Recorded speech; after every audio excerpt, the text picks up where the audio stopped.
No princípio era o Verbo, e o Verbo estava com Deus, e o Verbo era Deus. No princípio, ele estava com Deus.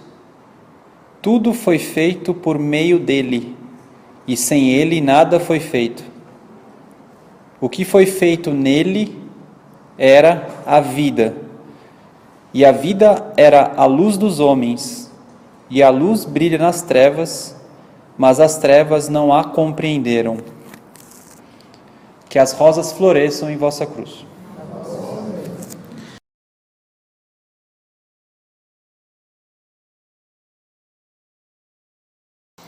O batismo com água, né, ele é feito, um raciocínio que deve ser feito, o Cristo ele entra na água, e a pomba, que é o Espírito, o Logos, o Verbo, ele está sobre as águas entrando em Jesus. Então, Cristo, Jesus. Né? E se você for para o primeiro versículo da Gênesis, você também vai ver que o Espírito de Deus pairava sobre as águas. Então não é à toa que você tem o elemento água e o Espírito de Deus entrando nas águas, tanto na Gênesis dada por Moisés como por Cristo. O batismo, sintetizando, do ponto de vista externo, ele é a restauração da virgindade da matéria. Por isso que a Igreja Católica diz que o batismo, inclusive, limpa o pecado original. Quando eu estava no catecismo, a professora de catecismo falou assim para mim, se você for batizado agora e você morrer 1 segundo depois, você vai para o céu direto. E eu nunca mais esqueci. Claro que isso é simbólico, mas o verdadeiro batizado, aquele ser que é batizado, significa que significa as águas voltarem para a origem? As águas é tudo aquilo que reflete o alto. O que reflete o alto para nós, literalmente? É a matéria. A matéria, nesse caso, é o que deve ser a imagem e semelhança de Deus. Ora, quando eu faço o batismo pelas águas, eu estou dizendo que eu estou purificando os corpos, no nosso caso aqui, físico, vital, desejos e a mente. Esses 3 corpos e o veículo mental, eles ficam puros, exatamente do modo como eles deveriam ser. Então, por isso, Cristo inclusive diz, pregai o Evangelho e curai os enfermos. A culminação, o ponto máximo de curar os enfermos é o batismo.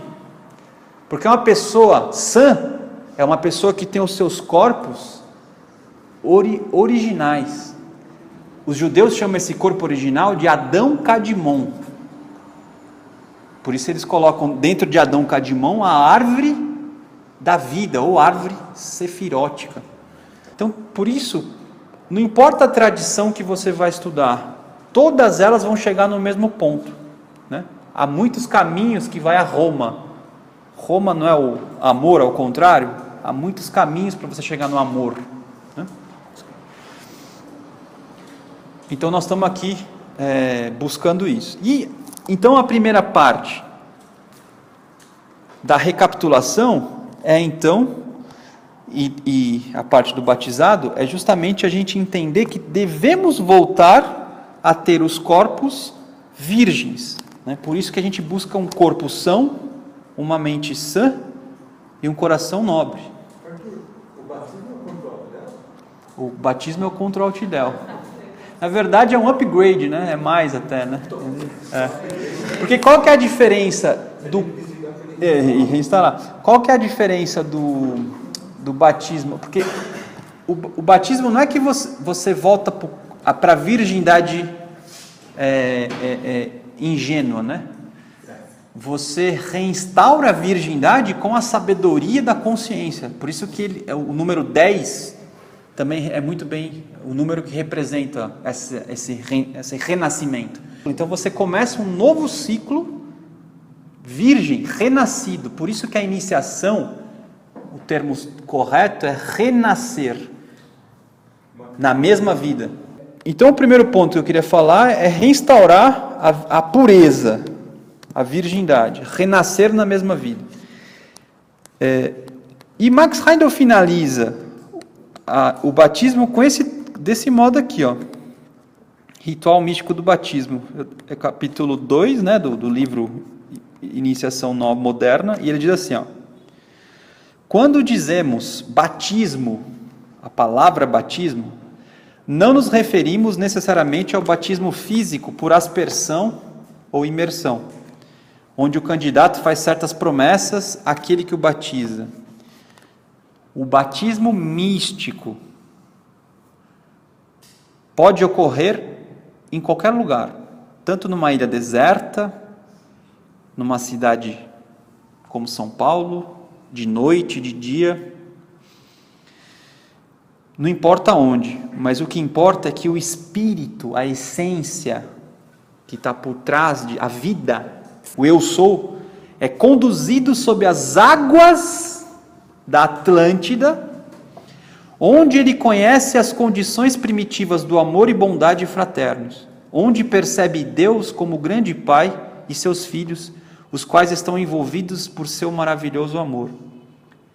E pela volta consciente a esse oceano de amor, o candidato fica, de tal forma, imbuído deste sentimento de irmandade, que o espírito do egoísmo é banido de uma vez para sempre.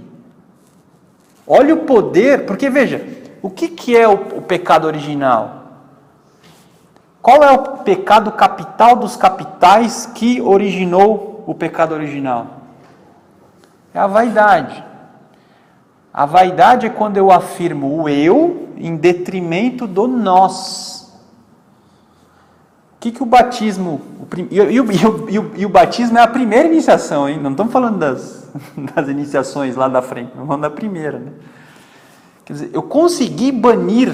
Imagine o que seria isso. Você banir do seu ser todo sentimento de egoísmo para sempre. Isso é você apagar o pecado original. Isso é muito importante. Você tem que tentar meditar sobre o que pode ser isso. Por causa dessa saturação do Espírito Universal, olha como ele escreve o Espírito, como ele fica. Porque você vai lá visitar o Espírito Universal, você fica saturado de Deus. Por isso que os católicos dizem que quando você encontra a vida, você tem a vida em abundância. Porque você fica saturado de Deus, né? É que ele mais tarde será capaz de dizer: se um homem pede o teu casaco, dá-lhe também a tua capa. Se ele convida a caminhar 1 milha, acompanha-o em 2. Sentindo-se um com todos, o candidato não considera a sua crucificação um sacrifício e pode dizer: Pai, perdoa-os. Ele se identifica com os outros, o que o fazem sofrer. Ele é o agressor tanto quanto vítima. Medite o que é ser agressor e vítima ao mesmo tempo. Esse é o verdadeiro batismo espiritual do cristão místico. E qualquer outro batismo que não produza esse sentimento fraterno, universal, não é digno de ser assim chamado. Muito bem. Falar do batismo, nós vamos entrar na reunião dos 12 apóstolos.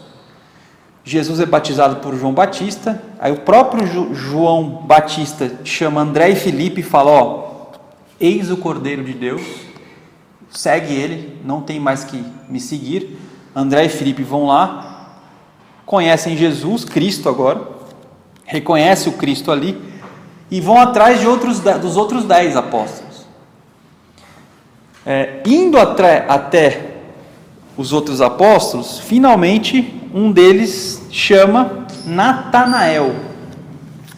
Natan significa dom, presente, e El, quem como Deus, ou Deus, e Natanael, presente de Deus, dom de Deus.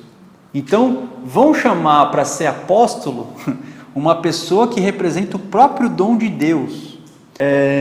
E aí ele vai se encontrar com Cristo, né, Natanael. E quando Cristo bate o olho no Natanael, ele diz o seguinte: eis aqui um israelita em que não há dolo, em que não há engano. Aí o Natanael abre o olho, né, e fala assim, como você me conhece? Ele diz, eu te vi embaixo da figueira enquanto você estava rezando. Então aqui existem duas fórmulas de iniciação que eu já adiantei na reunião passada, que eu estou recapitulando, mas eu queria, antes de mais nada, recapitular muito mais coisas que a gente não tem ideia o que essa passagem sintetiza. Essa passagem sintetiza todo o trabalho feito, descrito por Max Heindel na cosmogênese, a construção dos corpos, até que chega a mente, que é o elo de ligação, e o homem grita, eu sou. Lembra que o Evangelho de São João está o tempo inteiro falando, eu sou.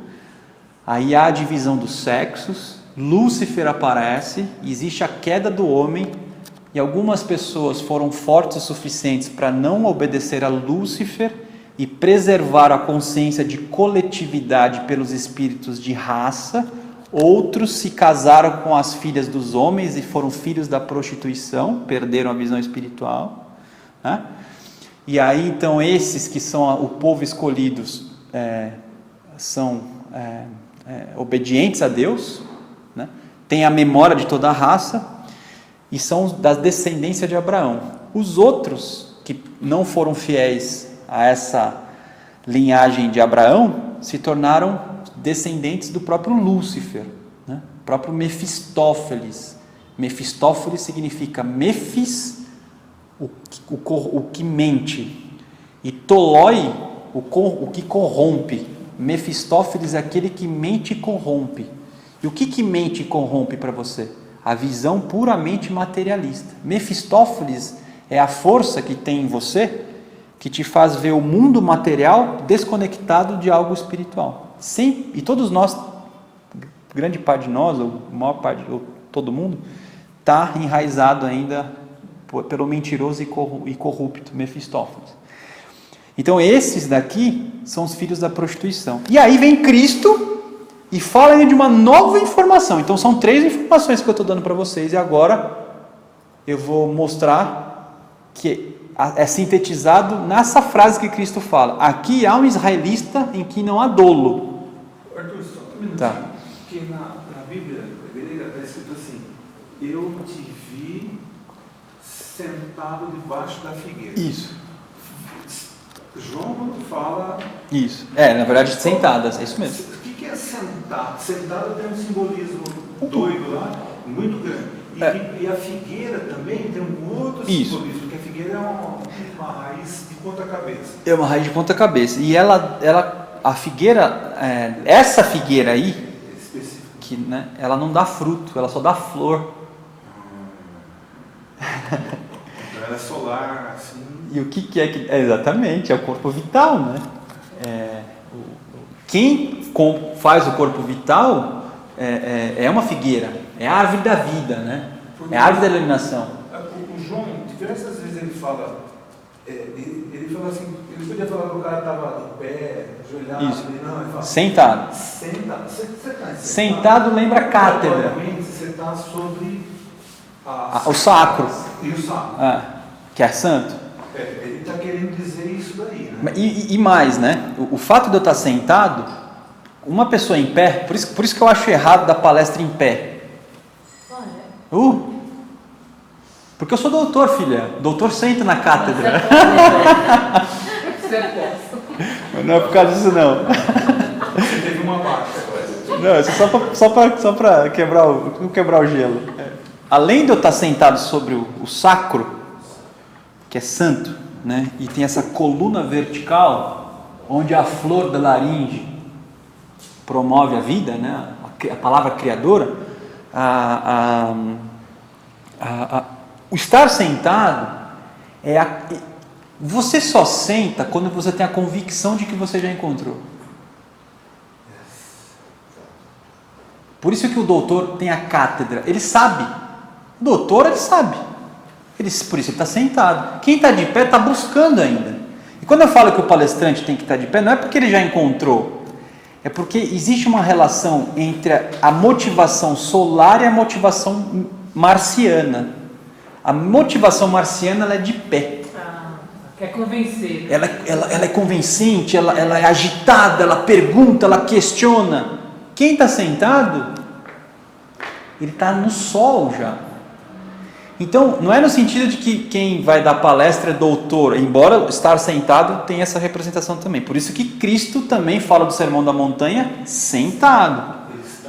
Tem autoridade também. Tem, a papisa está sentada, o imperador está sentado. Veja, o imperador está sentado na lâmina do simbolismo antigo, né? A lâmina que representa o imperador. Como é que quem impera, quem que é o imperador? Né? O sol? Como é que quem impera pode estar sentado? É porque é uma sabedoria solar, uma sabedoria do eu sou, do eu sol. Né? A sabedoria do em pé ereto, ele é marciana. Né? Então estar aqui, essa posição de certo modo simboliza Marte. Por isso que eu acho que tinha que ser sentado. Até porque 2h30 de pé aqui não é fácil. Ele está focado numa forma de se expressar como não é a fé apaixonada. Muito bem. Agora voltando aqui, o ponto que eu quero chegar é o seguinte: estamos em Natanael. A frase que Cristo diz assim: eis um israelita que não há dolo. Bom, o que essa frase sintetiza? Qual foi o primeiro eu sou dado? Bom, primeiro eu sou dado, agora eu vou ter que ser um pouco técnico e menos devocional. Quando o homem grita eu sou pela primeira vez, cosmogênese, conceito Rosa Cruz do cosmos, época Atlante, períodos terrestre, época Atlante. O que na época Atlante acontece para que o homem grite eu sou? Vou deixar para vocês responderem. Dá a mente para ele. Mas antes de dar a mente, foi dado outras coisas, foram dadas outras coisas, que essas outras coisas são muito importantes, até para a gente entender aonde é que Lúcifer atuou. Isso, na verdade foi dado tudo o que somos. O que somos? Lembra, é importante recapitular para depois saber para onde nós iremos. Porque sair andando sem saber para que rumo tomar é complicado. Então, a essência é o Espírito. A essência vem de quem? Vem da onde? Do Pai. Deus. Não é o Pai, na verdade é Deus. O homem, então, se é a imagem e semelhança de Deus, ele também é tríplice. Então ele recebe o primeiro aspecto de Deus, a essência recebe a primeira substância. Qual que é a primeira substância? O Espírito Divino, que é o Pai em nós. Esse Espírito Divino, que é um atributo do Espírito, da essência. Então veja, a essência em si é um sopro virgem, que é a vida. Mas ela em si não tem atributo nenhum. Ela começa a ter atributo quando ela recebe a possibilidade de ter vontade. A primeira coisa que a essência tem que ter em termos de atributo é força de vontade. Por isso que a força de vontade é o maior poder espiritual. Aí, vontade. Essa vontade, para ela se manifestar na matéria, ela precisa de um corpo. Esse corpo é o corpo físico. Esse aqui. Aí o segundo atributo é imaginação, ou amor, sabedoria, ou o verbo, o próprio Cristo, que é uma oitava desse verbo, Cristo. É o espírito de vida, que aí a contraparte dele é o corpo vital. Depois você tem o movimento e a atividade, e esse aqui em nós é o espírito humano, e a contraparte dele é o corpo de desejos. Então veja, eu tenho o tríplice espírito, que o Max Heindel fala no capítulo 3, 4, 5, só que eu estou na cosmogênese aqui. E o tríplice corpo. Exatamente como os animais hoje são. Os animais têm 3 espíritos e 3 corpos. Qual que é a diferença dos animais para o homem? Duas. O homem ganhou, na época Atlante, que eu falei, a mente. O que é a mente? A mente é o cimento que une os dois tijolos. O tijolo espírito e o tijolo corpo. Então a mente é esse cimento que gruda. Grudou. Quando isso acontece, somado a um segundo fator. Qual é esse segundo fator? Concentralidade. Existe essa palavra? Pontos concêntricos na raiz do nariz, que não é aqui, né? É no meio do cérebro, em que o corpo vital e o corpo físico fica exatamente concêntrico nesse ponto. Chama-se assento do espírito. Nada, por mais poderoso que seja, pode mexer nesse assento. Nem Cristo. Nem o Pai. Só Deus. Só Deus. Esse ponto, você pode ter uma falange em você, te obsedando. Esse ponto ninguém mexe, nem a falange. Né? Então, eu preciso então ter a mente e esse ponto concêntrico. Os animais, esses que já expressam alguma individualidade, vocês acham que estão desenvolvendo a mente? Porque tem animais que não estão mais tão... Quem tem cachorro sabe. Quem tem gato sabe.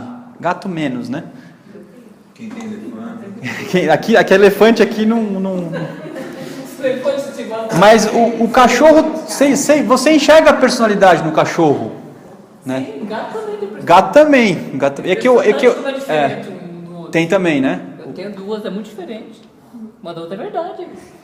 Então, por que, né, isso é até importante, porque nos comentários lá do YouTube, você sempre tem os defensores dos animais, né? E quando você fala que os animais são guiados, eles ficam bravos. Vocês pregam o vegetarianismo e não tem o mínimo de sensibilidade pelos animais, não. Os animais que já têm alguma personalidade, não é que eles já estão perto de receber a mente, porque eles só receberão a mente, os animais, nos períodos futuros. Não tem matéria-prima para eles. Mas o ponto concêntrico do corpo vital e do corpo físico já está um pouco mais próximo. Por isso eles começam a mostrar algumas coisas, inclusive as doenças que temos. Tem bicho com câncer. É comum, né? Faz cirurgia, tem... Né? Cachorro que engravida psicologicamente. Como é que cachorro... Não é demais somatizar? Não é demais? Às vezes eles querem também comer alguma coisa. Não, tem psicólogo para cachorro? Tem. Tem reiki para cachorro. Tem reiki para cachorro, tem tudo. Tem tudo, mas isso é comércio, né? Isso é comércio. Mas veja, aliás, em relação a comércio, a gente tem mais pet shop em São Paulo do que padaria. Não. Em São Paulo. Tem mais pet shops do que... E olha que não tem pouca padaria, hein? O ponto é... O homem, então, galgou tudo isso, e quando ele tem esse ponto concêntrico mais a mente, ele grita pela primeira vez, eu sou. Em verdade, ela é na Atlântida, mas nós já tivemos algumas pessoas mais pioneiras que gritaram isso já na Lemúrica. É que a média das pessoas foi na Atlântida, mas uma porcentagem pequena já na Lemúria, antes já gritou eu sou. Por que eu estou falando isso? Antes da Lemúria nós temos a época hiperbórea, né? Que é o que significa hiperbórea? A região do globo que está entre o Equador e o Polo. Hiperbórea era onde nós estávamos no Sol, estávamos naquela região entre o Equador, né? Porque nós saímos do Polo, época polar, nós estávamos no Polo. Descemos, chegamos na hiperbórea. Lemúria, chegamos no Equador e fomos expelidos, né? Ejetado. Então, desde a época polar, hiperbórea e lemúrica, que aí fomos ejetados, amorosamente ejetados,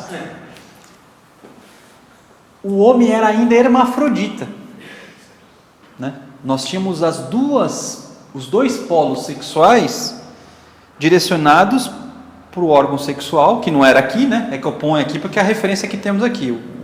O saciforme, que podia ser em outro lugar, mas aqui a nossa referência é aqui, né? Embaixo. Então ali você tinha tanto o homem quanto a mulher, né? Polo positivo e negativo, ativo e passivo, se preferir, que se fecundavam e geravam no mesmo processo que as células hoje fazem, que é a mitose. Pum, se multiplica. Como a célula faz, mitose. Pum, pum, pum. Aí metade caía, aí essa metade crescia, essa outra metade crescia. Aí metade dessa caía e era assim, como plantas, como células. Ela caía e um espírito ia lá e tomava conta. Isso, o espírito tomava conta. Aí o que é interessante, nessa época, nós ainda tínhamos uma consciência que não era consciência de vigília, mas nós estávamos ainda vendo as entidades superiores que na Bíblia se chamam Elohims, que algumas Bíblias chamam de Deus. O que é? Elohim são expressão de Deus. Para nós são as 12 hierarquias do zodíaco, os Elohims. Por isso que a gente estuda astrologia. Estudar astrologia é estudar os Elohims. Por isso. Bom. Dito isso, vocês estão me acompanhando, né? É a literatura Rosa Cruz básica, mas é importante recapitular.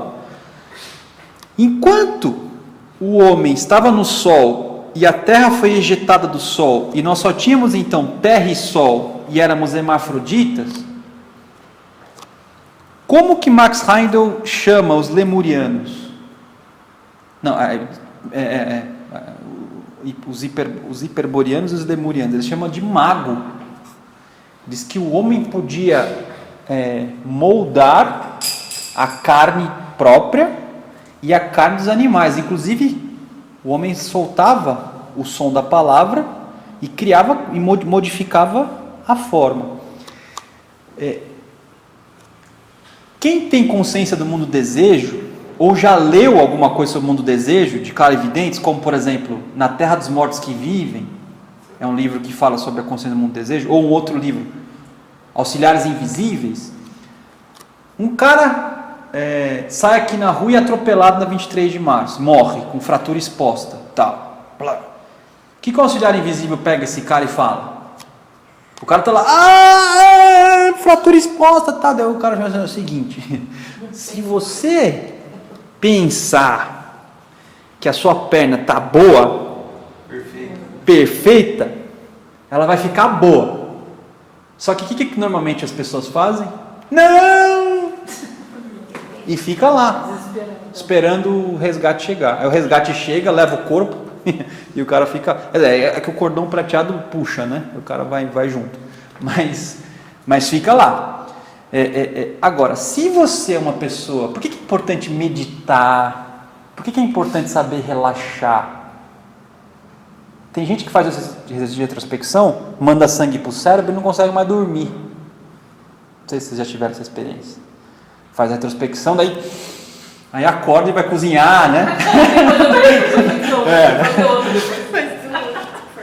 Isso mostra duas coisas, tá? Uma técnica é a seguinte: você tem que aprender a controlar a sua mente. Bem fácil. Gente, uma pessoa que controla o corpo, né, é bom de cama. Quem controla o corpo. Porque se você convidar ele para dormir, ele dorme a hora que ele quiser. Deita e dorme, porque é fácil relaxar. Né? Agora, então o primeiro ponto é que você não sabe ainda relaxar. Não sabe, e meditação ensina esse controle que você tem que desenvolver para relaxar.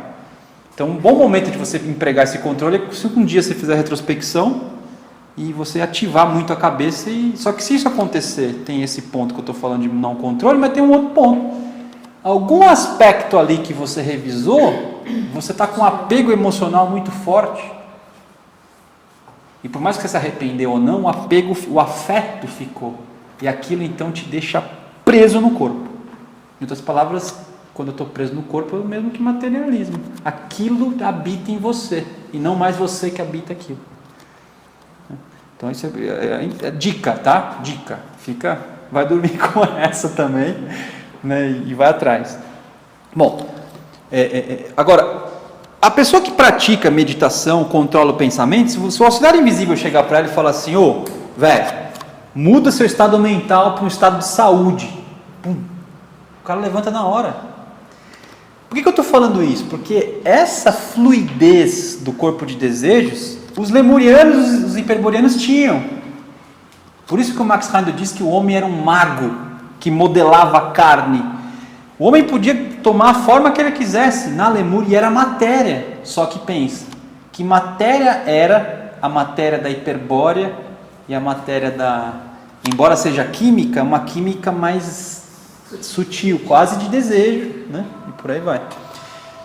É só você olhar os globos, né? Globo A, globo B, globo C. Não. O globo D é que está na região química, mas os outros globos estão em mundo superior. Isso já era o verbo feito carne. Isso já era o verbo feito carne e você já tinha corpo de desejo. Nós estamos na época, no período terrestre já. Mas lá em cima. Lá em cima. Bom, muito bem. Quando a Lua, na época hiperbórea, saiu, que se chama oitava esfera, né, e aí começou a época lemuriana, o homem ainda permaneceu com essa capacidade aí, só que a Lua, ela exerce um poder de solidificação da matéria. E a matéria cristalizou tanto que nós não conseguimos mais hoje modelar a carne. Por isso que Platão chama essa força lunar de demiurgo. O que o demiurgo faz? Ele cristaliza o mundo. Ele usa esse termo, Platão. Por isso que eu falo, a gente estuda ocultismo e o Platão já falou tudo. Já falou, não estuda Platão, estuda Platão. Tá. Vai. Isso agora é mais pela sua profissão. Eu conheço certas pessoas que elas falam tanto, a diversão da vida delas é falar de doença. Hipocondríacos. E o que acontece? Virginianos. O que acontece? Elas estão doentes. Isso. E começa a ficar primeiro o joelho, depois o pé, parece que 100% assim. Elas estão, de uma certa forma, relembrando a Lemúria, né? Só que... Inversa, do jeito ruim, né? Do jeito ruim. Tem uma coisa pior, Luiz. Isso que você está falando tem uma coisa pior. Elas estão moldando o corpo delas, né? Ainda. Vocês viram que o Temer aumentou o preço da gasolina? Esse tipo de coisa, ele é recebido por nós, em termos de nação, e o efeito que isso gera no mundo do desejo é muito catastrófico. Por isso que às vezes, muitas das coisas que nós falamos aqui, embora seja verdade, a gente tem que tomar cuidado com como que a pessoa reage àquilo e vai embora com aquilo. Por exemplo, vocês já viram falar que a gente fala aqui que família não presta? Lunar, né? Aquela coisa lunar. Hoje, por que eu estou falando isso? Porque tem uma relação aqui. Hoje eu vou chegar nessa questão da consanguinidade em Natanael. Aí. Porque Cristo diz, quem não abandonar a família, pai e mãe, não entrará no reino. Mas aí Moisés fala de honrar pai e mãe, aí a mente do estudante primária fica confusa, mas como assim? A família não é o berço da sociedade? Né? Então, vamos entender primeiro o que é a família que te deixa cristalizado e segundo, o amor que você tem que ter pelas pessoas que têm a sua consanguinidade. São coisas bem diferentes. Você tem que inclusive cumprir algumas coisas ali. Né? Mas então, primeira coisa é essa. Mas quando você fala um negócio desse, por mais verdade que seja, às vezes, do ponto de vista do mundo do desejo, isso causa um problema para a pessoa. Essa angústia, ela pode ser fértil se essa angústia de fato levar ela a descobrir a verdade, e essa angústia então é uma angústia boa, angústia fértil, mas às vezes é uma angústia que não tem, a pessoa só fica com raiva de você, com raiva da escola, e vai embora com raiva e fica com raiva.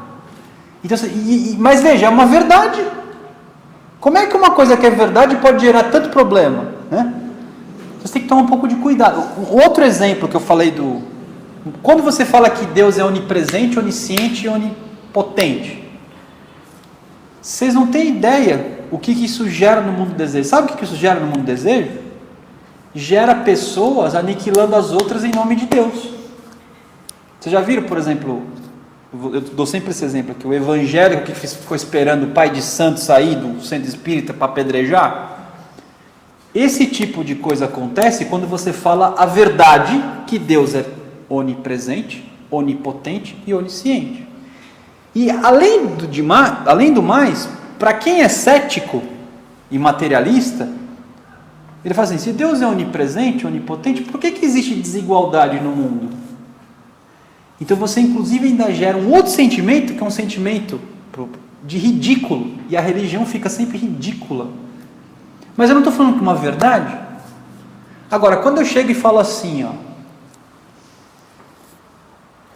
Deus é onipresente, onipotente, onisciente, mas só se manifestará se eu, homem, me abrir, me esvaziar, para que Ele entre em mim. E Ele em mim, além de eu estar vazio para Ele entrar em mim, eu tenho que me esvaziar para você também entrar em mim. Então eu tenho a horizontalidade e a verticalidade, que é o mistério da cruz. Então Deus não tem nada a ver com as injustiças. As injustiças que existem no mundo existem porque o homem deixa de fazer Deus se manifestar no mundo.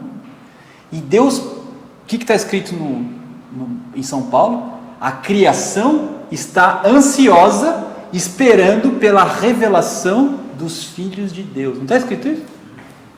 A criação está ansiosamente esperando para que a gente faça Deus se manifestar. E Deus também está esperando, por isso que Ele descansou. Agora é o nosso papel. Agora, olha a diferença de eu dizer que Deus é onipresente e onisciente, na medida que eu tenho que me unir a Ele. Olha só, então eu ponho uma tarefa para você.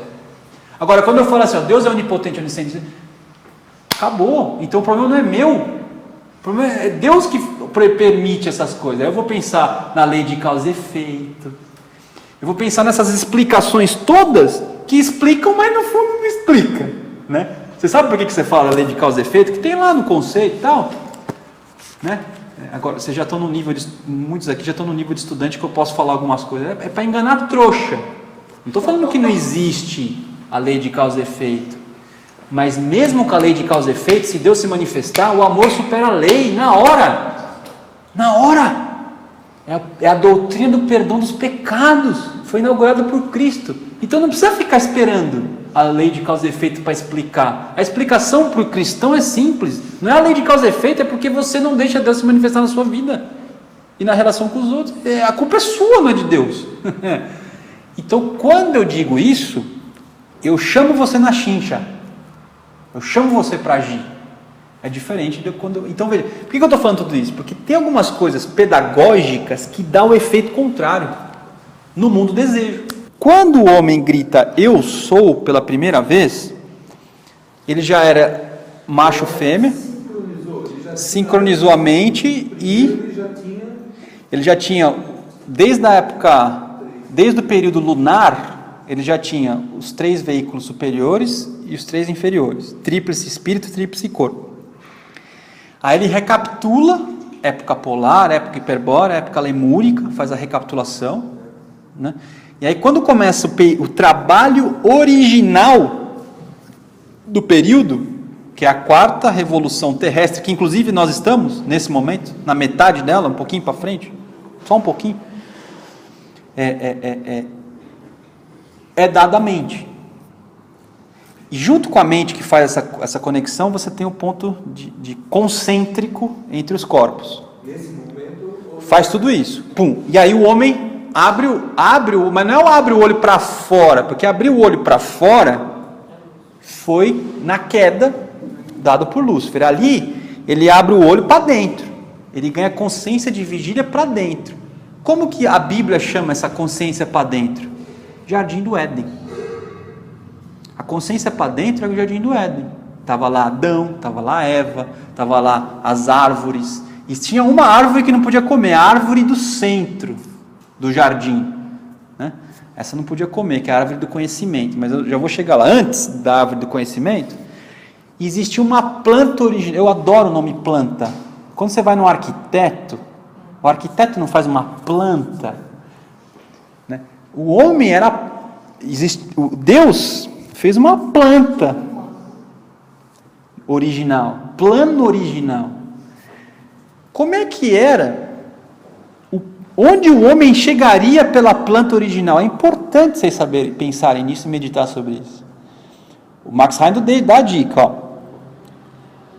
O homem, embora tivesse um corpo físico, um corpo vital, um corpo de desejo, a vontade, a imaginação e a atividade, a mente, ele não tinha o mínimo incentivo para agir, para ação. O que então os guias da humanidade faziam com o homem? Max Heindel, ele cita um método, porque ele fala que o resto é muito mais brutal que esse. Pegava lá o saciforme lá, aquele que era o corpo físico nosso, você imagina o tamanho que era aquilo, porque a Lua ainda não tinha cristalizado tanto. A gente vê, por exemplo, o tamanho dos dinossauros. Por que você acha que eram seres tão grandes? Né? Uma possibilidade aí. Então, e aí o que eles faziam? Eles espetavam em grandes espetos. Imagina, o espeto atravessava a carne e deixava o cara lá, espetado. Mas, se o cara fizesse o mínimo movimento para tentar sair, ele saía. Ele se sentia incomodado porque de repente ele via alguma coisa passando, ele queria ir, então esse era um método, e dentre muitos outros, que hoje algumas pessoas tentam reproduzir na Índia, com ganchos que suspendem as pessoas. Vocês já viram? E o que acontece com as pessoas quando estão lá em cima? Você já conversou com uma delas? Eu já. Elas falam que a consciência delas entra em outra, porque você revive uma consciência lemúrica, por isso que você revive. Não é que você está indo para frente, você está indo para trás. Mas qual que é o ponto aqui? O homem, então, era espetado ali para começar a ter vontade. E a mulher? A mulher era levada em grandes bosques para ouvir os grandes cataclismas, as tempestades, os terremotos. Porque você imagina o que seria uma tempestade na Lemúria, né? Um furacão, né? Aquele furacão que tem Júpiter seria naquele nível ali, né? Mais ou menos. Então você imagina. Tá. A mulher, então, foi a primeira, pela imaginação, a criar uma representação da verdade. Então nós não vemos a verdade, mas vemos uma representação da verdade criada pela imaginação feminina. Até aqui, se o homem seguisse, quais seriam os próximos passos da mulher desenvolver a imaginação? E quais seriam os próximos passos do homem desenvolver a vontade? Até chegar no fim disso, sem a queda, o homem se tornaria um Deus espelho. O que quer dizer um Deus espelho? Ele refletiria toda a maravilha do universo. Esse era o plano original de Deus.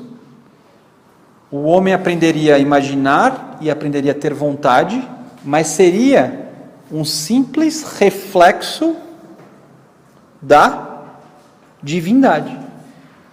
Quando Max Heindel diz que a linhagem de água, os filhos de Sete, não podem prevalecer, porque o que o catolicismo ensina a você? Ele ensina que todo ato de vontade e de imaginação é fruto da vaidade, portanto é pecado. Por isso que então a única forma de salvação é a graça, nunca a virtude, sempre a graça. E pela graça eu reflito alto. Então tem muitos livros que a gente lê que são importantes, católicos, mas tem que tomar cuidado, porque o fim dele é um reflexo puro do alto. Em algum momento, dentro de você, e isso é muito pessoal, você vai ter que sentir,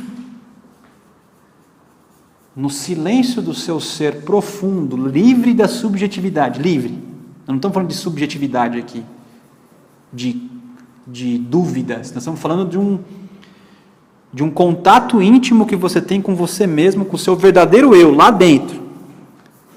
Nesse encontro, você vai ter que decidir que tipo de ser você será. Se é um ser que vai refletir puramente o alto, ou vai ser um ser que, além de refletir, vai ser também original, sem cair na vaidade. Em algum momento você vai ter que fazer isso. O problema é que não aconteceu esse caminho aí de não queda, esse caminho em que seríamos Deus. Aconteceu que teve uma turma no período lunar chamado Anjos Decaídos, em que seu líder era Lúcifer, que também falou não para a planta original. E eles foram os primeiros a cair. Eles caíram e se tornaram atrasados, anjos atrasados. Só que esses anjos atrasados, embora atrasados, eles eram muito superiores a nós. E ainda são muito superiores a nós.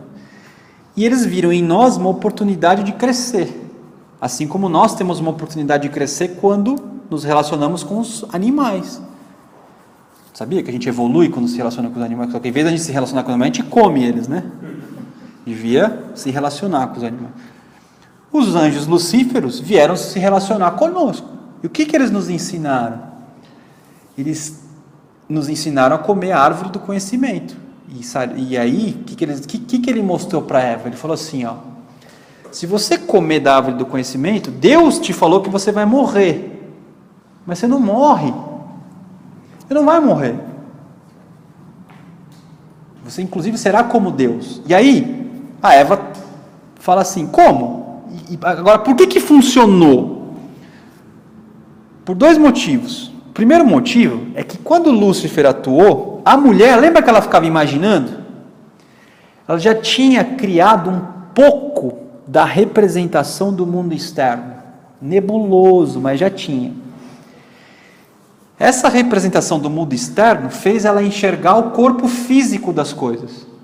Como você hoje enxerga naturalmente o corpo físico das coisas. Mas ela viu o corpo físico, mas a visão dela mesma era dos planos internos. Então o que ela via?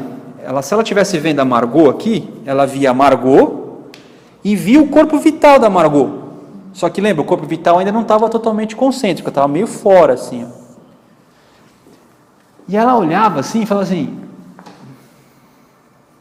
ela ficava confusa. Como é que tem dois? Porque o homem não, o homem só via o corpo vital, que é o Éden, só via o corpo vital, o corpo, né? A mulher começou a imaginar, ela começou a ver dois, né? E aí, o que acontecia? O que acontece com o corpo físico? Ele tem prazo de validade, mesmo sem pecado, ele tem prazo de validade. O corpo da Margot morria, sumia. Quando o corpo da Margot sumia, e a analogia que eu pensei é a seguinte, pensa numa árvore com um galho, aí você arranca um galho e fica só o tronco, mas na sua cabeça era só, não podia ser arrancado, né? Então a Margot some, aí a mulher via o corpo vital e não via mais o corpo físico, aí ela ficava mais confusa ainda. Então veja, ela já estava vislumbrando o mundo físico, mas do jeito certo. Por que do jeito certo? Porque não tem problema você ver o mundo físico, desde que você continue vendo os mundos internos. Não tem problema você ver o mundo. O problema é você ver o mundo físico e apagar a luz espiritual. Esse é o problema. Isso é Mefistófeles, o mentiroso e que corrompe. Mentiroso porque ele fala que não existe um mundo físico e corrompe você para a matéria. A exterioridade, né? Isso chama. Então veja, aí o Lúcifer entrou e falou assim, se você procriar, conhecer, você gera um outro galho, que você acabou o galho sumiu, você não viu? Então aí você pode habitar de novo aquele galho. Aí o galho morre, você procria, nasce outro galho, você habita. Então resolveu, você não morre. Aí a mulher falou assim, mas mesmo não sendo, mas eu não posso, porque tem uma questão moral aí, não é uma questão de poder ou não poder.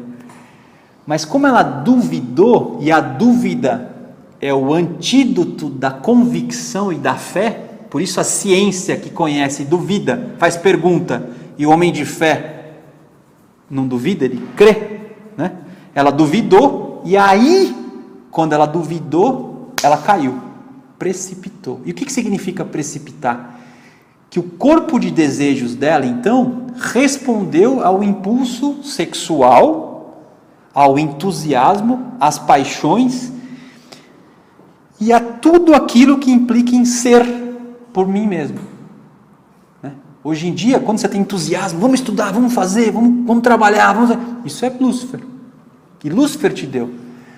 Agora, isso é maravilhoso, porque isso potencializa a sua evolução. Sabia? Só que, em vez de você potencializar para o lado certo, você começou a ter desejos inferiores. Aí você começou a usar o entusiasmo para fazer bobagem, em vez de fazer o que é certo. Bom, para fechar e liberar vocês para o café, e aí a gente volta, é o seguinte. Algumas pessoas começaram a, então, responder ao impulso lucífero, e conforme isso começou a acontecer, pelo sexo, começou a mixigenar o sangue, e a visão do todo começou a se apagar. E aí o homem viu que estava nu, a Bíblia fala, viu que estava nu. Sentiu vergonha, né? Pum. Agora, teve homens que naquela época se mantiveram fortes. Fortes ao quê? Ao que Jeová mandava eles fazer. O que Jeová mandava eles fazer? Embora você tenha o impulso lucífero aí, não responda a isso. Não se case com pessoas fora da sua tribo. Porque se você se casar com pessoas fora da sua tribo, você vai perder a visão espiritual. Quem faz isso é filho da prostituição.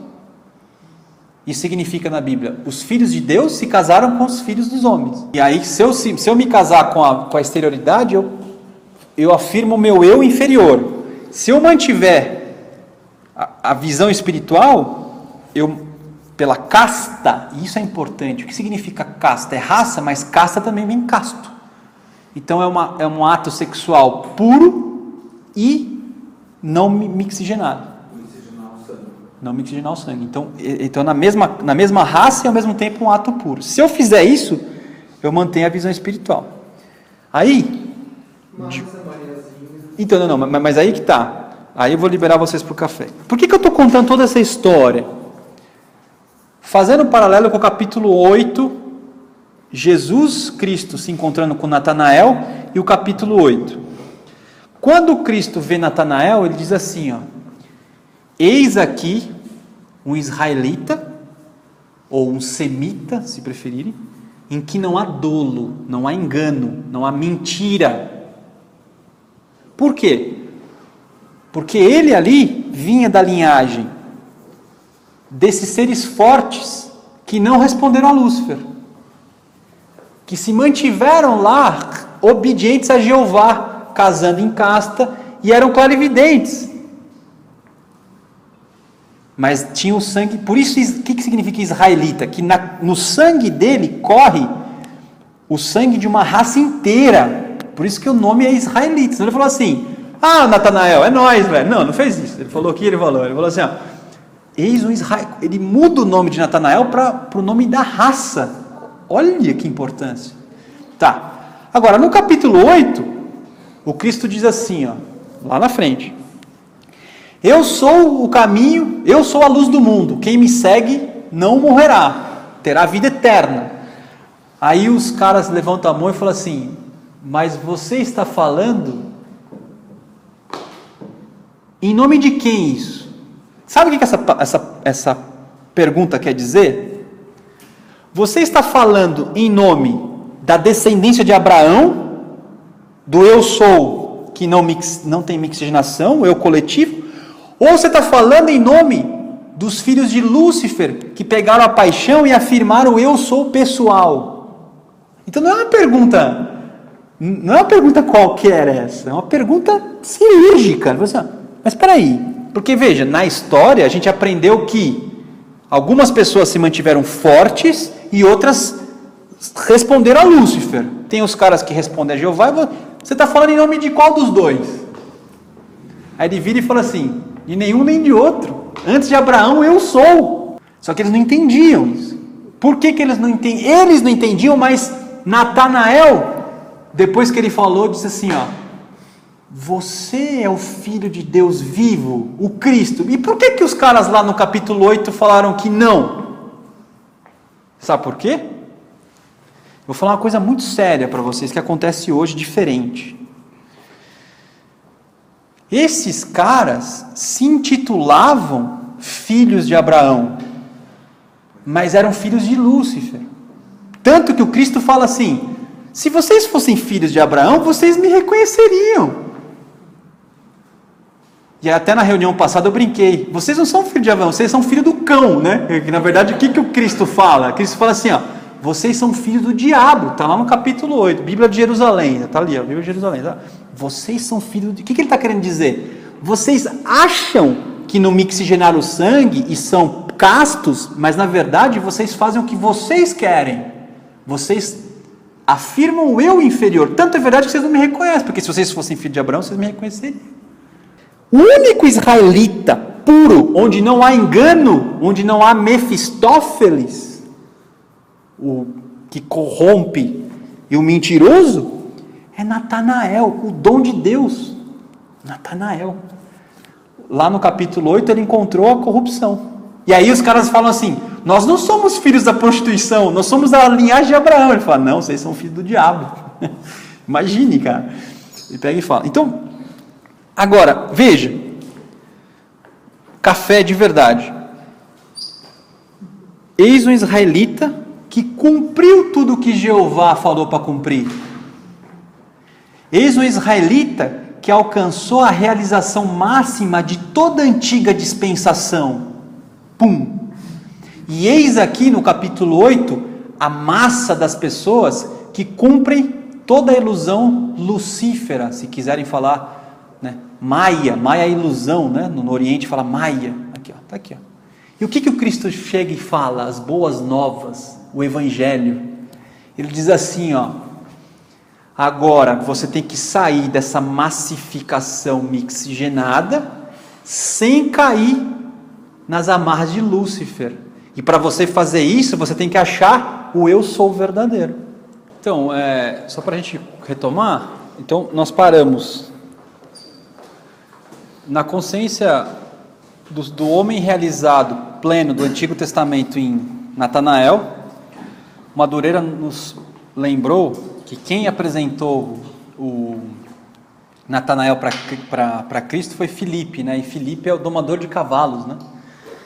E existe uma simbologia do domar cavalo, é domar o mundo do desejo, né? Então, isso é importante, isso é bastante importante.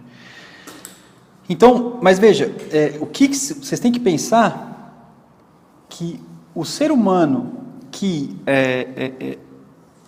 obedeceu toda a lei, tudo aquilo que Deus pediu na antiga dispensação, era ali sintetizado em Natanael. É muito poder anímico isso, é muito poder anímico. Você vê que já era um iniciado de 5º grau. Muita gente acha que as iniciações só vêm com o cristianismo, né? Na verdade, o cristianismo ele facilitou a iniciação. Hoje em dia, por incrível que pareça, embora você tenha umas questões aí de muitas pessoas encarnadas, isso tem um impacto no mundo do desejo, precisa ter uma certa educação para você poder funcionar no mundo do desejo, porque, por incrível que pareça, em 150 anos a humanidade cresceu muito, muito, muito mais, assim, muito, muito, muito mais. Não é que cresceu, duplicou, triplicou. Eu nem sei qual que é a equação, mas é um negócio absurdo de proporção.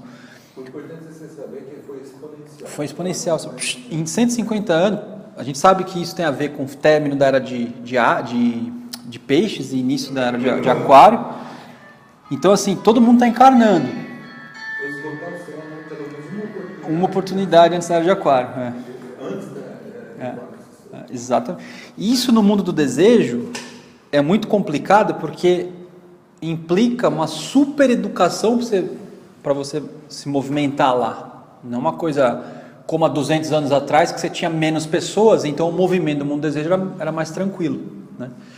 Então precisa de... Tem espíritos que desde a Atlântida não tinha renascido. Não tinha renascido. Ele diz, na memória da natureza, que alguns da Lemúria Isso, ainda não tinha de reencarnar.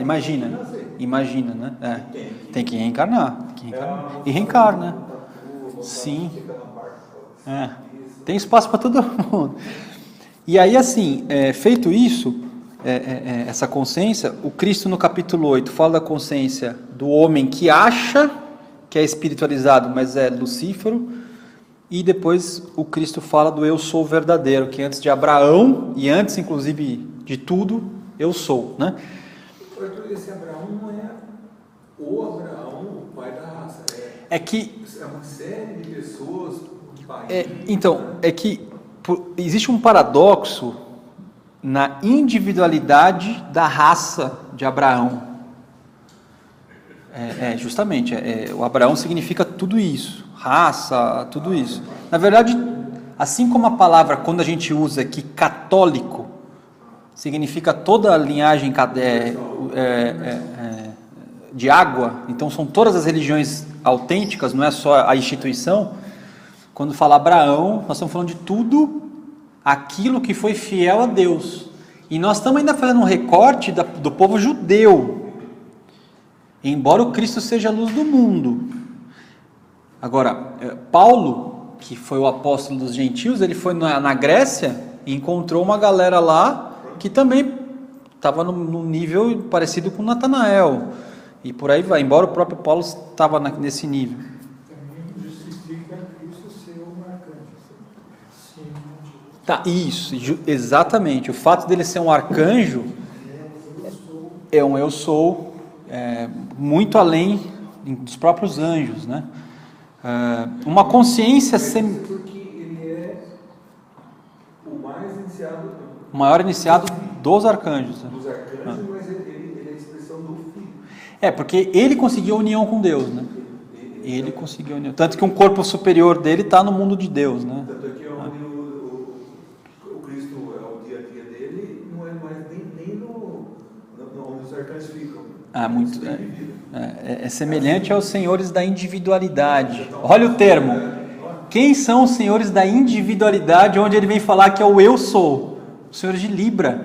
E o Libra é a primeira casa onde você se torna verdadeiramente quando você se relaciona com o próximo. Por isso que ele é o Senhor do amor. Então isso é importante. Essas coisas são importantes, assim, né? Você vai amarrando. Agora, tem uma coisa que eu preciso falar agora que vai ser revelada em Nicodemos, mas eu já vou adiantar. Em algum momento dos seus estudos e das suas orações e da sua prática espiritual, você vai ter que desenvolver a seguinte consciência. Eu vou dar o conceito mercurial. Você vai ter que entender isso, né? Sentindo, né? Sempre existirá aquilo que é perene. O que é perene? Eterno. Aquilo que é universal. E sempre existirá aquilo que é relativo. Os hindus chamam esse relativismo de Atma. Tá certo? Pronúncia? Acho que é isso. Tanto a linhagem representada por Natanael, quanto a linhagem do capítulo 8, representada pelos lucíferos, que achavam que eram da descendência de Abraão, estão no relativismo. Mesmo Natanael está no relativismo. Agora, você imagina o que não é o relativismo, então? Porque se tem um pedaço do relativismo que é fazer a vontade de Deus, olha como a ilusão é uma coisa forte. A diferença é que a ilusão dada por Jeová é uma ilusão que não é corrupta. Ela não corrompe. Ela mantém a sua visão espiritual. A Lucifer, ela corrompe, ela perde o seu... Você acha que a matéria se torna a essência, que é o que Aristóteles fez contra Platão. Platão dizia a essência, Aristóteles dizia substância. Então, para Aristóteles, por isso que ele é materialista, né, nesse aspecto. A gente precisa entender a importância pedagógica que o filme Matrix tem.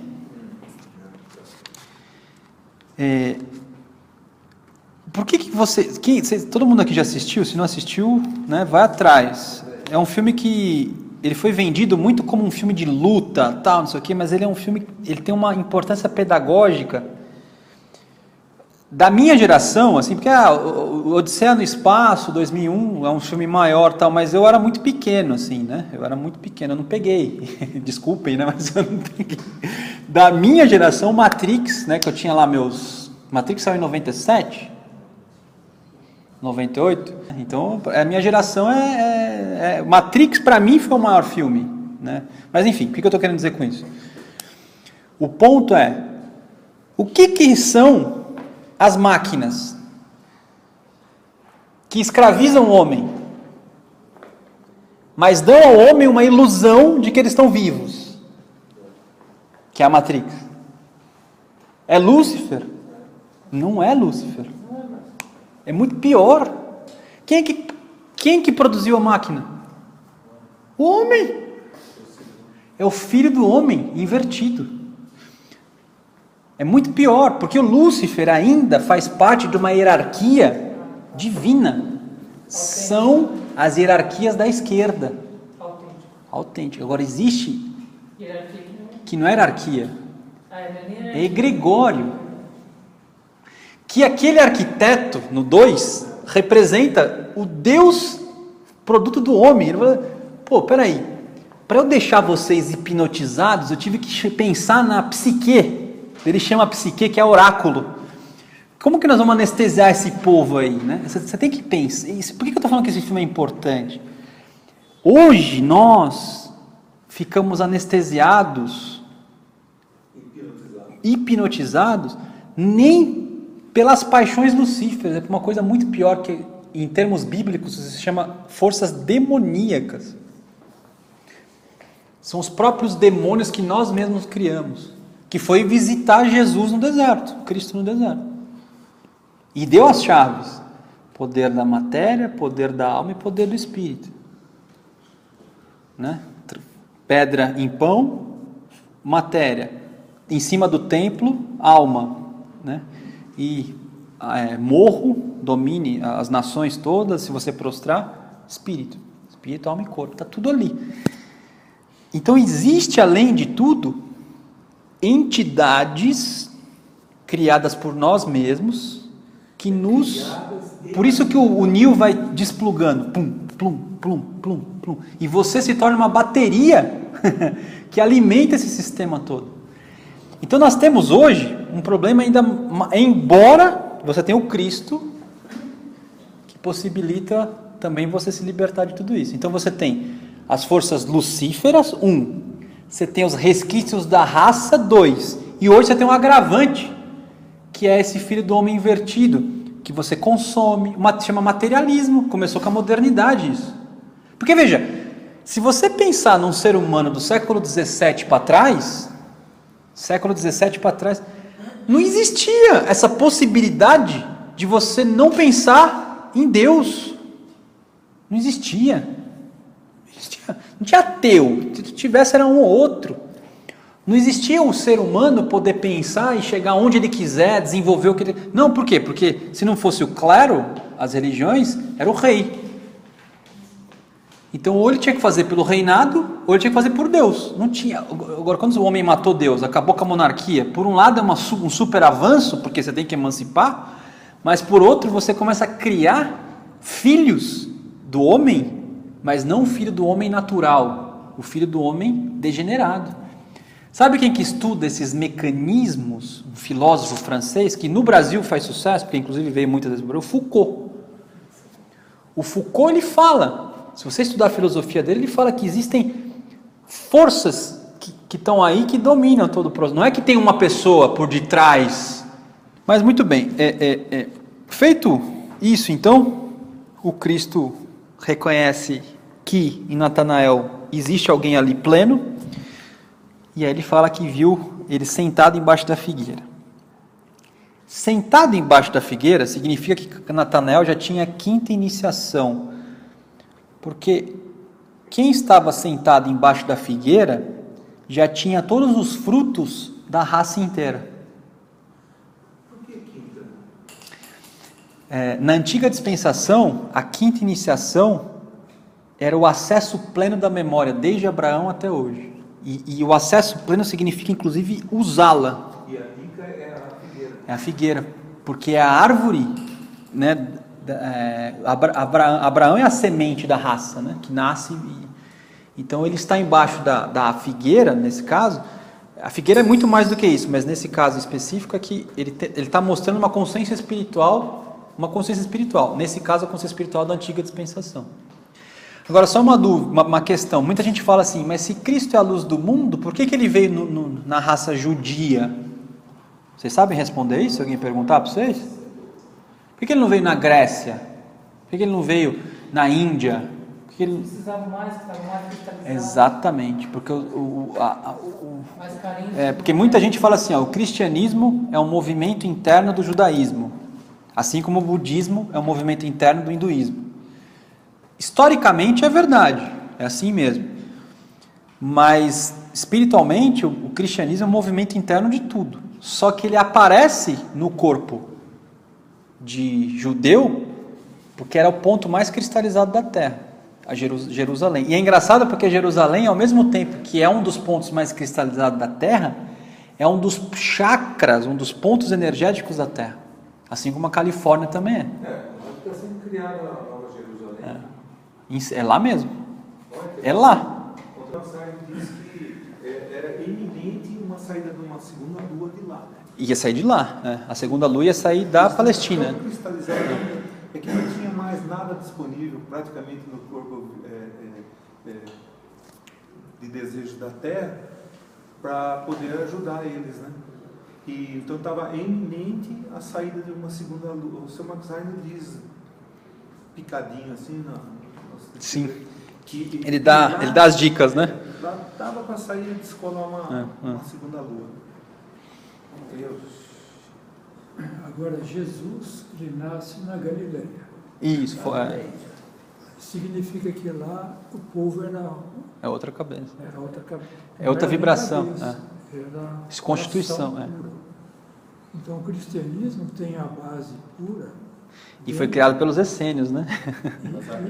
E ele floresce através do coração, nunca pela mente. Isso. Então, é um caminho de base, né? Que Fantástico. pode Muito bem lembrado. Isso é muito importante. sucedido a partir do coração. Muito bem lembrado, Madureira. Informado da Muito bem lembrado. Vocês lembram que eu falei que essa questão de você achar que você é filho de Abraão e não é, hoje em dia acontece? Você tem que tomar, eu falei que é uma coisa que é perigosa. Você tem que tomar cuidado porque tem muita gente em vários lugares que entendem que estão certos, praticando a religião certa, os exercícios espirituais certos, e eles podem não estar conectados com algo transcendente. Eles podem estar justamente como os filhos de Lúcifer ali, externamente. Então todo mundo é circuncisado, todo mundo está certinho, é batizado, todo mundo certinho, mas externamente está tudo certo, mas internamente... Isso pode acontecer aqui, tá? Isso pode acontecer. Você tem que se perguntar, por exemplo, por que Oceanside quase fechou e está com risco de fechar, São Paulo. Por que o movimento Rosa Cruz, tão profundo que ele quase sumiu da região química? Quase sumiu. Então você tem que se perguntar essas coisas. Mas não é problema da Rosa Cruz. Outros lugares também tem isso, e sempre terá. E sempre terá. Sempre terá. Em Oceanside, O Madureira falou, a questão é a mística. Mas, vejamos aqui, nós estamos falando do Natanael, e feito isso... Não, então, ele é iniciado de 5º grau, tal, aí o que acontece? Aonde você celebrava, isso eu já falei na reunião passada, a união em que você permanecia o sangue puro e casto, nos casamentos. Então isso é importante. Depois que Cristo encontra o ser que cumpriu tudo por Jeová, sangue puro, tal, casto, ele vai na festa onde se continua reproduzindo essa consciência. Boda de Caná. E Caná tem um significado também, né? Nós vamos falar mais sobre isso. Vai ter uma reunião só sobre símbolos e o Caná vai estar lá. Porque senão eu não quero abrir muito, mas vai lá na boda de Caná. E aí ele leva a mãe dele, Maria, virgem. E os irmãos. E os apóstolos também estavam. Os apóstolos também foram. Olha que interessante. O que acabou na festa? O vinho. O vinho, Max Heindel diz que é o álcool, né, fermentado fora, que se você tomar, esse bafo sobe, passa pela barreira hematoencefálica, é um termo para vocês saberem, passa pela barreira hematoencefálica pelo sangue e você tem o torpor, né, junto com o prazer, o álcool. Quando isso acontece, você foca a sua consciência na matéria. A consciência de Natanael, embora fosse também espiritual, era uma consciência de raça. Portanto, é uma consciência materialista. Então, aí é o paradoxo que eu comecei a falar e não terminei. O primeiro eu sou, em função da queda, ele tinha que ser coletivo. Por quê? Se o homem assumisse a individualidade no momento em que Lúcifer falou, o corpo de desejos ainda estava muito primitivo, a mente ainda, até hoje a mente é malemar, né? Então, os estragos seriam catastróficos. Então, uma forma de você dar uma amenizada é você manter o eu, sou, na raça, coletivamente. Então, é um eu sou que não é tão pleno, ele está limitado à raça, mas também não é tão individualista. Então, o espírito fraterno se mantém na família. Tanto que na família, mas fora da família você tem guerra, né? Então, esse é o paradoxo. É uma forma de afirmar o eu sou, mas uma forma de prótese. Esse termo sou eu que uso, para eu entender. Por que é uma prótese? Porque eu não conseguia andar com o meu corpo de desejo ainda, porque estava muito incitado por Lúcifer. Então, quem não respondeu a Lúcifer, mas respondeu aos anjos, a Jeová, eles meio que neutralizavam o corpo de desejo como se fosse uma prótese para você poder. E essa neutralização é você se dissolver na sua raça. Então você fica meio protegido, entendeu? E não perde a visão espiritual. Você tem uma consciência coletiva. Assim. E aí o que acontece? Era para ser assim, né? Agora, eu poderia também afirmar o eu sou falso por Lúcifer, que os caras do capítulo 8 lá está bem representado. Beleza. Natanael, então, Cristo, então, está no casamento justamente para mostrar que era no casamento onde essa consciência da antiga dispensação continuava, porque as pessoas se uniam. E o vinho, o que o vinho representa? O vinho representa o elemento que mantém a memória da raça, que é uma memória materialista. Veja, se o álcool mantém a minha consciência na matéria, o vinho mantém a minha memória da matéria. da raça. Por isso o vinho, então, é fundamental para que eu mantenha a minha consciência focada na matéria, crescendo enquanto raça. E o vinho que mantinha isso acabou. Acabou. Só que Cristo, no batizado, ele pegou o corpo de Jesus, que quem que era Jesus numa encarnação anterior? Salomão. Vocês acham que Salomão também não era um israelita? Ele não só era um israelita, como ele foi rei, o rei mais sábio. Ele falava direto com Jeová. Vocês imaginam o que é isso? Ele era muito superior a Filipe, a Natanael. Ele sim era o verdadeiro israelita. O que isso significa? Significa que Jesus, o corpo criado por Salomão até os 30 anos, era um corpo que representava o vinho ou a água.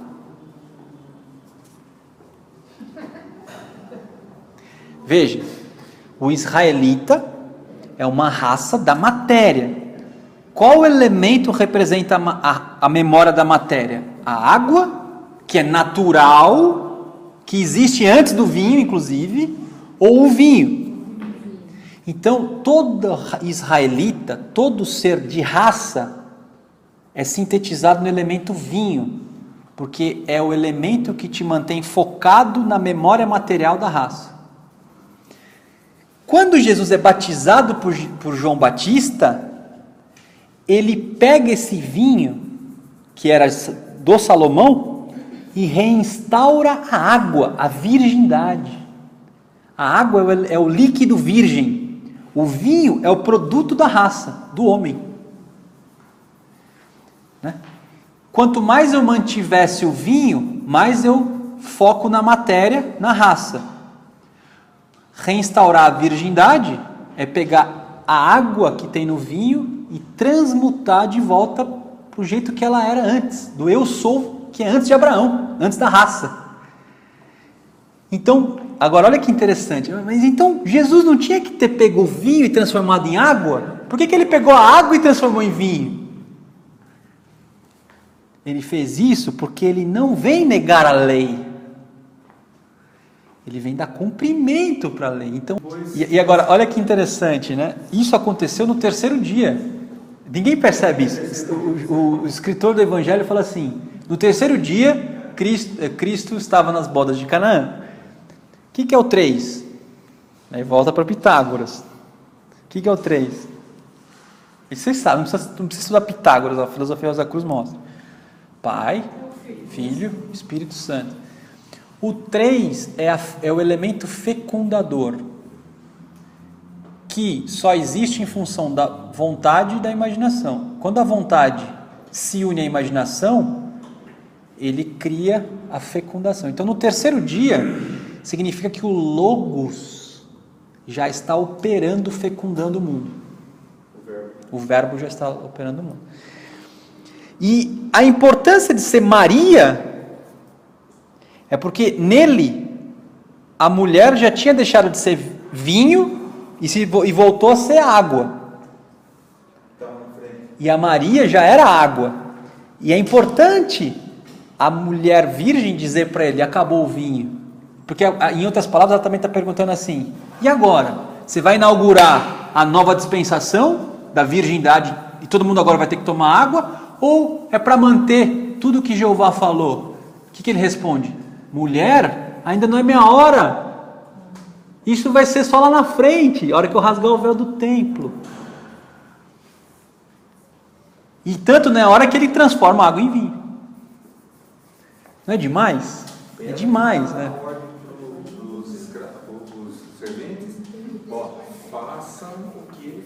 Faça o que ele falar, porque a mulher pura, o que é a mulher pura? É a água, é a matéria que tem toda a sabedoria acumulada, é a alma, né, acumulada.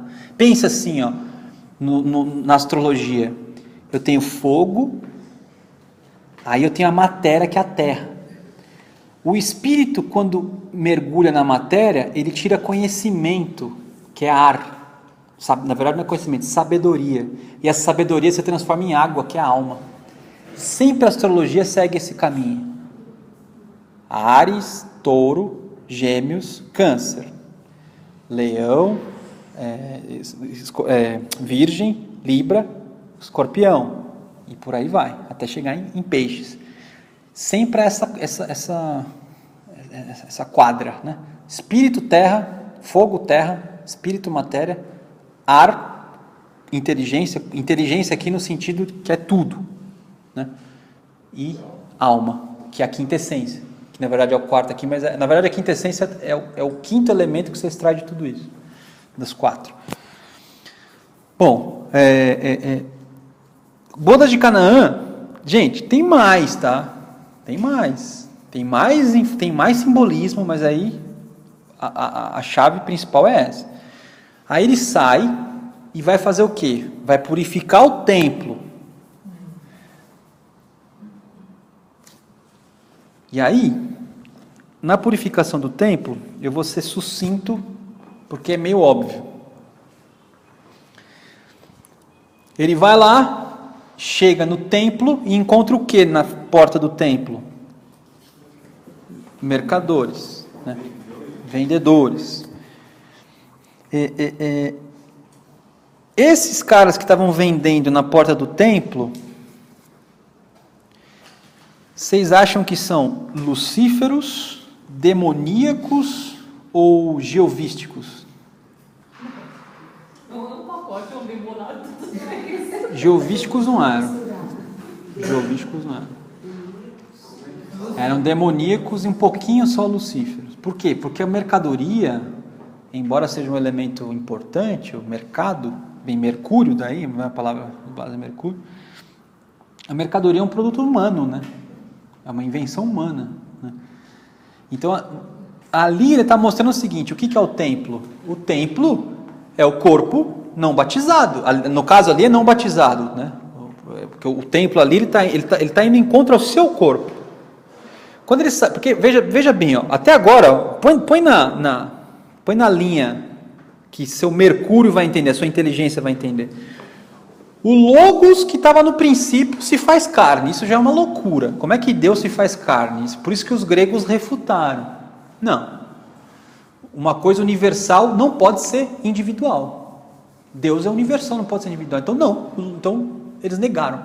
Porque para o grego o Logos não é qualquer coisa. Então o Logos não pode fazer carne. Mas, enfim, já tem a loucura do cristianismo que o Logos se faz carne. No batismo, voltando para a virgindade, lá do Jardim do Éden, só que agora com sabedoria. Aí ele encontra uma pessoa que tem nele a realização plena de tudo que existia em termos de religar com Deus, que é Natanael. Sai dali, vai mostrar como que era o jeito certo de se viver até então, que é transformar água em vinho. O jeito certo de viver é o seguinte: eu recebi a água de Deus no Gênesis e promovo o vinho, que é o fruto da raça dado por Abraão, que Abraão conversava também com Jeová. Pronto, o iniciado fazia isso, chegava até ali. Então veja, até ali o Cristo está dizendo assim, ó, é até aqui que vocês chegaram. Só que aí ele dá essas informações e aí ele sai desse mundo lindo e vai para o dia a dia. E quando ele chega no dia a dia ele encontra nós, que é como é que está o nosso templo? Cheio de mercadoria, nós, né? Ayahuasca, como que é? Bala. Você não vai essa parte, né? Não, essa eu vou deixar. Arthur, quando ele foi no templo, que ele deu lá, ele pegou e fez uma corda, ele trançou um tipo de uma fibra que eles usavam bastante. E ele começou a descer o cacete na nossa espantar, né, os vendilhões do templo. Nós todos vivemos com nossas vendilhões do templo, né, nossas diabinhas. Mas ele fala bem específico que ele espantou as cabras, os ares, os bois, touros, e soltou as pombas. E depois jogou no chão as moedas e misturou tudo. As moedas, cada moeda era de um país lá, uma coisa mais esquisita. Então, primeiro assim, o que é essa corda que ele trançou, né? Essa corda é o poder anímico, é a força de vontade que você tem que ter para começar. Na verdade, é antes do poder anímico, é a força de vontade que vai gerar poder anímico. Que depois vai ser colocado em ação. Né? E é um movimento puramente também ariano, né? Por quê? E Ares tem essa força, né, de você não ter conversa. Por isso que às vezes você opta muito mais pela solidão do que pelo social. Porque às vezes o social está te tirando, é uma mercadoria. Né? Inclusive uma mercadoria que pode ser boi, pode ser cabra, e pode estar pegando a moeda e elevando do nível de onde ela tem que estar. Do chão, estar acima do chão. Né? Então, às vezes você tem que ter essa força de cortar mesmo. Falar assim, isso aqui não é para mim. Meu ponto é aqui. Ó. A corda não é uma espada que você Sim. representa o poder, é só uma chicotadinha. Sim, ela não é a Excalibur, né? Não é a espada, mas ela... Lembrar, assim, mas ela... Na casa. Exatamente. Mas é a decisão, né? Você nunca pode usar o poder para esse tipo de coisa. Sim, bem mas lembrado. É bem claro que ele... Não, mas ele não está aniquilando, né? Ele está arrumando, né? Que ele soltou as cabras e soltou os bois. Sim. E as pombas ele... exatamente. Ele deixou... Ele já tem várias... Porque, então, mas... No chão. Então, mas a pomba, as aves representam as aves representam o quê? Sempre o espírito, que tem que voar. A matéria é o touro, né? E as cabras é Ares, né? Então assim, você colocar soltar os animais é também você tirá-los de onde eles estão e devolvê-los na sua lugar, na sua originalidade, né? O templo é o corpo, né? E aí ele faz essa limpa. Você pode entender tudo isso como os elementos que causam doença, né? Então quando você vai limpando tudo isso, você vai restaurando a originalidade da matéria, né? A necessidade da matéria. O que a matéria tem que ser? E aí os caras falam assim: você faz isso em autoridade de quem? Mais ou menos, né? Funciona com essas palavras. Que sinal você tem para dar para a gente poder acreditar em você? O que isso significa? Que milagre, né? Que milagre. O que isso significa? Essa mostra a consciência do povo judeu decaído. Como que os judeus entendiam que era Deus? Um ser poderoso, que parava o sol no meio-dia lá para a guerra. Deus era tão poderoso que chegava para o sol e falava assim: ó, fica aí, o sol fica, porque nós temos que resolver essa guerra aqui. até o sol obedece. Chega um cara lá, né, barbudo, com um chicotinho, veio de Nazaré, filho do José, faz um sinal desse capaz de parar o sol. Todo judeu só acreditava num Deus que fosse poderoso. Quando eles viram um Deus na cruz, frágil, desce da cruz e acreditaremos em você. Porque se você é Deus, você pode sair da cruz, né? Então, isso São Paulo deixa claro nas cartas. Os judeus buscavam sinais para acreditar em Deus. Afinal de contas, quem está com Deus promove milagres. É o Deuteronômio. Está casado com Deus, logo faz milagres. E os gregos buscavam sabedoria, os universais. Então não poderia acreditar na subjetividade como Deus, né? Num Deus subjetivo, ou num Deus individual, na verdade.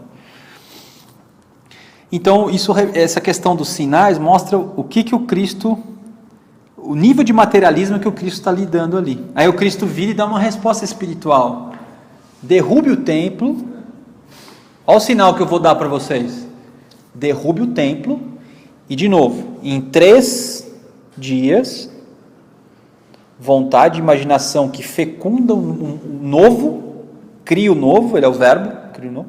Não que o terceiro aspecto seja o verbo em si, mas o terceiro aspecto está subjugado ao verbo, que é o segundo, né?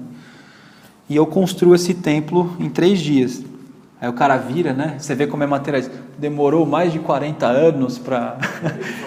não é 40, sei lá quantos anos. Séculos, né? 46 anos. 46 anos. 10 é Cristo. De 46 anos. Aí o São João não aguenta, né? Ele falava não do templo físico, ele falava do corpo. Ele não aguentou e escreveu e deixou ali, né? Aqui, ó. Aí olha que interessante, ó. Enquanto estava em Jerusalém, para a festa da Páscoa, vendo os sinais que fazia, então ele fez sinais, né? Muitos creram em seu nome. Precisou fazer o sinal físico para ver.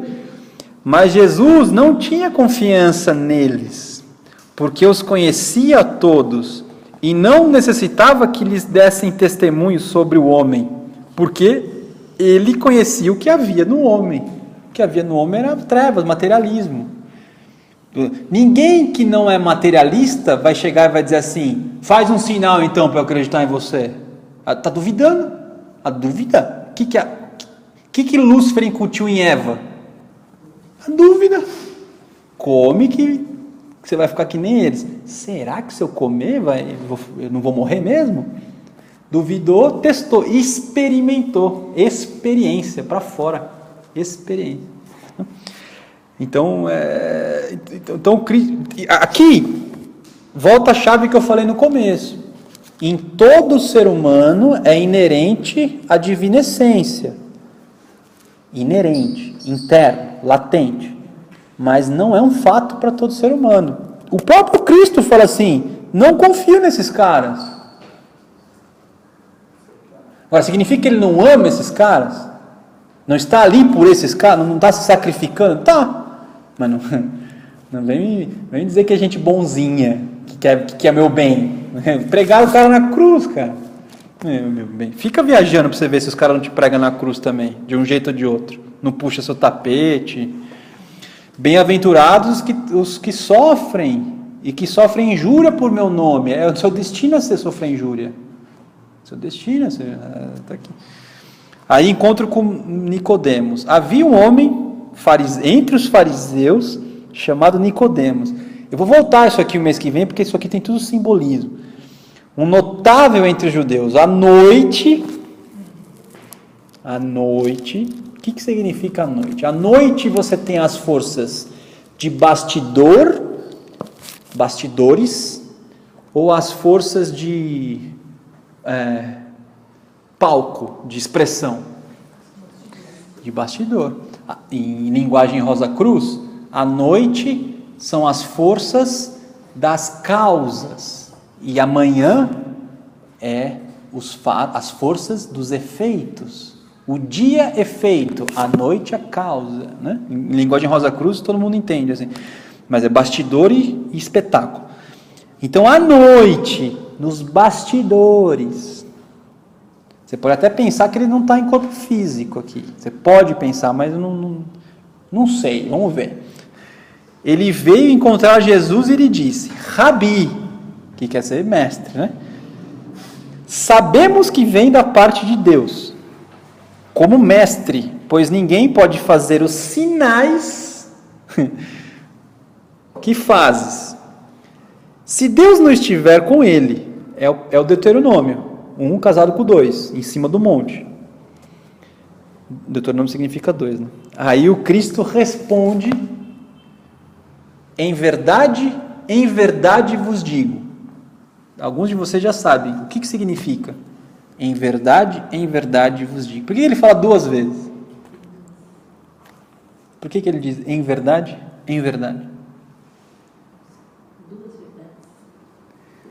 Tem 2 verdades. Mas uma das verdades reflete a outra. Então ela não é uma verdade por si só.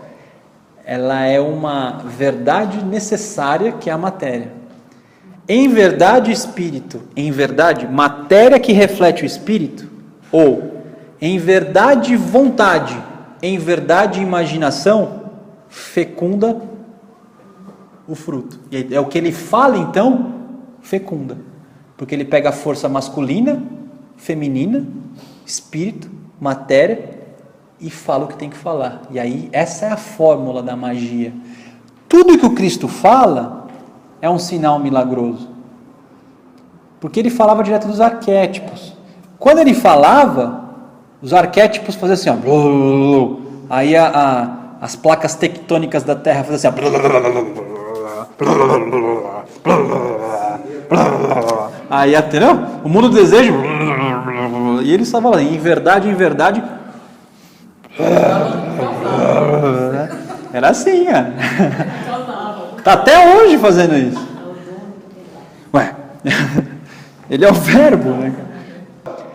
Por que ele mantém o em verdade e não fala só em verdade? Porque a matéria tem um papel para ser cumprido, ela é importante, você precisa encarnar. Bom, então, em verdade significa então que você pode, enquanto espírito, buscar essa força espiritual que eu estou falando dos irmãos maiores na matéria. Pode não, é na matéria. E ele diz, quem não nascer de novo, não pode ver o reino de Deus. O que é nascer de novo? É voltar para a originalidade. Aí tem muita gente que fala assim, nascer de novo é reencarnação. Não é reencarnação. Reencarnação nascer de novo é você voltar para o eu sou antes do período Saturno, só que agora com os corpos. É a consciência que você tinha de totalidade antes do período Saturno, só que agora com os corpos. Isso é nascer de novo. Quem que tem essa iniciação? Quem que tem esse nascimento? O iniciado. Já foi falar uma coisa da resposta, né? E aí o Nicodemos mostra, né, a sabedoria, né? Como pode um homem nascer de novo, sendo já velho? Poderá entrar pela segunda vez no seio de sua mãe? Aí o Cristo fala de novo, olha, em verdade, você está pensando, né, na substância. Te digo, quem não nascer da água e do Espírito, não pode entrar no reino de Deus. O que nasce da carne é carne. Aí ele fala literalmente, né? O que nasce do Espírito é Espírito. Não te admires que eu te haver dito, vós deveis nascer de novo. E aqui é a chave, né? O vento sopra onde quer que ouves o seu ruído, mas não sabes de onde vem, nem para onde vai. Assim acontece com todo aquele que nasceu do Espírito. Quem nasceu do Espírito não tem mais linhagem de carne, então você não sabe a ascendência dele, ou a descendência dele. Ele é livre. Seria Urano. E astrologicamente seria Urano. Perguntou-lhe Nicodemos, mas como isso pode acontecer? Aí o Cristo vira com bastante amor e fala, és mestre em Israel. Ou seja, você tem visão espiritual. Por isso que ele veio à noite. Porque quem é mestre em Israel também não tem a mixigenação do sangue, também tem visão espiritual. E ignora essas coisas. Você está vendo como ser clarividente não significa que você não é materialista? Tanto é verdade que não existe muita gente que tem clarividência involuntária e não cobra para fazer adivinhação. É materialismo. Como tem, o que mais tem. Aí ele volta e diz, terceira vez, em verdade digo, falamos do que sabemos e damos testemunho do que vimos, porém não acolheis o nosso testemunho. Se não credes quando vos falo das coisas da terra, como crereis quando vos falar das coisas do céu? Ninguém subiu ao céu a não ser aquele que desceu do céu, o Filho do Homem. Aí ele mostra, porque a pergunta foi, como isso pode acontecer? Olha a resposta. Já estou acabando. Como Moisés levantou a serpente do deserto, assim é necessário que seja levantado o Filho do Homem, a fim de que todo aquele que crer nele tenha a vida eterna. que significa levantar a serpente do deserto? Porque na Bíblia tem uma passagem lá que as cobras picavam as pessoas, elas morriam. Aí Moisés falou assim, e agora? O que eu faço, né? Aí acho que Jeová chegou para ele e falou assim, ó, pega uma serpente, amarra num poste e deixa ela lá, no poste. Quem for picado, vai lá e olha para a serpente e será curado. E acontecia isso. Os caras eram picados pelas víboras, aí ele levava lá, aí o cara olhava para a serpente, e curava. É verdade, é uma simbologia. O que é isso aqui? O que é ser picado pela serpente? E fazer a serpente subir, gente. É a pureza. É a pureza. É Netuno. É a força sexual que tem que subir. E aí o que o Cristo está falando? A pergunta, ele fala assim, o que nasce do Espírito é Espírito. E o que nasce é carne. Aí o Nicodemos fala, mas como então eu posso acessar isso? Ele fala, sede puros. Facinho, é só você. Seja puro, seja casto. Assim como Moisés subiu a serpente, convém que vocês subam o Filho do Homem. O que é o Filho do Homem, senão o corpo-alma, que é produto do homem? Quando eu pego a minha força sexual e subo, eu estou fazendo o meu Filho do Homem, o meu produto. Aí tem que voltar. Tem que... E quem conseguir isso, voltará até a visão que a mulher tinha lá na Lemúria. Lembra que ela viu o corpo físico e o corpo vital? E o corpo físico morria, mas não continuava o corpo vital? O corpo continua, é vida eterna, ninguém morre mais. Agora tem a visão espiritual, né? Agora, Nicodemos tinha visão espiritual. E mesmo assim não via, cara. Não é louco isso? Pois Deus amou tanto o mundo que entregou o seu Filho único para que todo o que nele crê não pereça. Aqui ele está dando uma chave que mais para frente a gente vai entender. O ser humano estava tão materializado que mesmo com clarividência não via as coisas. E não tinha mais matéria de desejos para o homem sair do purgatório. Você morria para o purgatório e ficava no purgatório e reencarnava. Purgatório e reencarnava. O que significa? Que Deus amou tanto o mundo que entregou o Filho, o Cristo, ele vem com o corpo de desejos dele e empresta o próprio corpo de desejos dele, que é o corpo de desejos mais puro de um arcanjo, mais puro, e empresta esse corpo para a gente. Quem nele crê não é julgado, quem não crê já está julgado, porque não creu no nome do Filho único de Deus. Já estou acabando. Este é o julgamento.